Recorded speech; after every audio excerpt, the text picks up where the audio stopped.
and welcome everybody. Thank you for being here. What we're going to talk about today are the Zarathushti Core Principles. What they are, what they mean to us in simple terms.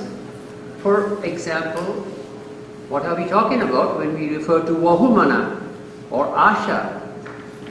What exactly do these expressions mean to us in our current daily lives and in our current context?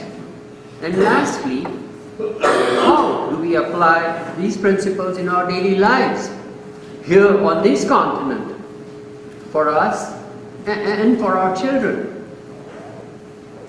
When I first began work on this presentation, I started by researching the gathas of Asho Zarathushtra.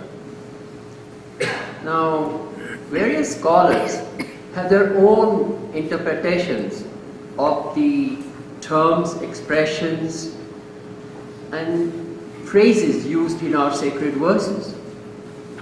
For the purposes of this presentation, I have chosen the works of Professor Taraporwala and Professor Stanley Insler, because they represent somewhat varying interpretations. One is a scholar from the East, and the other is from the West. Professor Taraporwala looks at the spiritual aspect and the spiritual essence of Asho Zarathustra's message, whereas most Western scholars tend to depend purely on philological translation, the core meaning of the word, the root of the word, which in Taraporwala's opinion ignores the spirit behind these compositions. Actually, Professor Stanley Insler does look at the spirit behind the message of the gathas rather more than some of the other Western scholars, and that is why I have chosen his translations. Now, when I was discussing all this with my life partner and coach, Jan Udair, she asked me a very practical question. She says, how does any of this apply to our daily lives and how we live our lives? Well, this led me to think of my life in India, specifically in Dada Parsi colony where I grew up. There, surrounded by Zarathushtis on every side, one did not have to think consciously about doctrine or even try to connect it to our daily life. We learn to live our religion through a process of osmosis.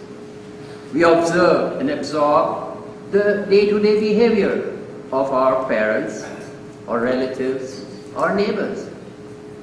For example, when we woke up in the morning, we would see the Ganga or the Aya mopping and sweeping the floors of the house, where this was a common occurrence in Parsi homes, where cleanliness of this nature was to be expected.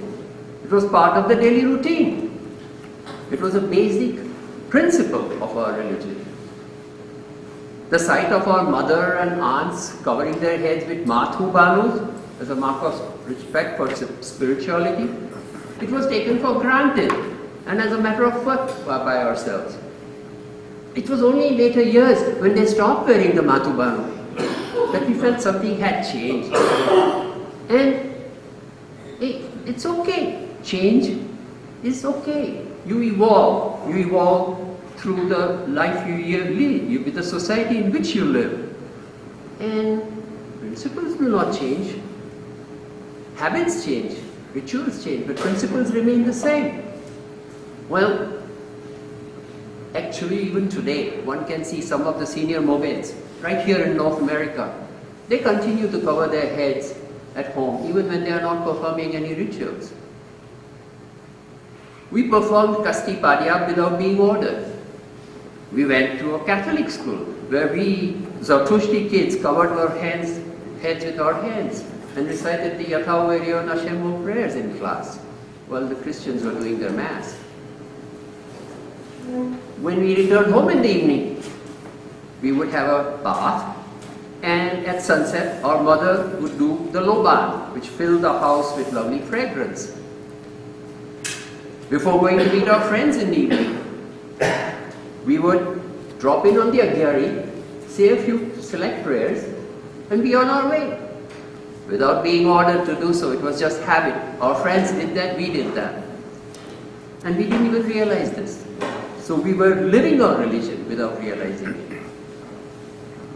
On special days, such as Nowruz, Pateti, birthdays, the house would be decorated with floral garlands and pretty chalk designs. We would put on new clothes and go to the adhere. And later we would make the rounds visiting our elders, perhaps picking up a few paramnis on the way. Well, in those days, Nowruz, it was a bank holiday in Bombay. And that's a fact we took for granted. Parsi bank holiday, big deal. I can still remember going with our family to the beach to pray for the Ava Yazarnu Parab and offering coconuts to the sea. Andrew Carnegie, the 19th century American of Scottish descent, has written in his memoirs after he observed Parsis on the beach during the Ahura Yazarnu Parab. He says, "I have seen many modes of worship, but all poor in comparison to this. We learn to respect the fire, not just in the adhere, but in every walk of our lives. We never put out a flame by blowing on it. Mind you, this practice has almost disappeared with adapting the Western custom of blowing out candles on birthday cakes. Whenever we came home after a haircut, we would go straight for a bath without touching or making contact with anyone, as loose hair was considered unclean, nasho. So also was cut nails. Therefore, we never trimmed our nails in the house or let them fall on the ground. I believe in ancient Iran, people would not even let the nails fall on their farms. They would choose a tract of fallow land, and after cutting the nails, they would take the place and bury the nails there. Until very recently, in the late 60s, Professor Mary Boyce was talking about they would use acid to dissolve the nails that were cut in the Zarathushtis living in Yaz. We were taught to be kind to animals. And when we visited our grandmother's house in Jamnagar, I remember saving up fruit peels and feeding them to the goats that roamed around outside the compound gates. Caring for other living beings, not being wasteful, all part of our religious beliefs. We didn't know that, we just did it. We didn't have a fridge, so it was natural to give any leftover food to beggars after the last meal of the day. Didn't waste the food, didn't throw it away, gave it. So what does all this have to do with the core principles of Zarathushti life? Or for that matter, for the present day life on this continent? Well, at its core, the Zarathushti religion is reflective. It's not prescriptive. The teachings of Osho Zarathushtra are not intended to be used literally as a manual of rules by which one conducts daily life. Rather, they are a collection of aspirations and principles that operate in our subconscious, and they can have an impact on our daily life decisions. There are no thou shalt and thou shalt not injunctions in the teachings of Osho Zarathushtra.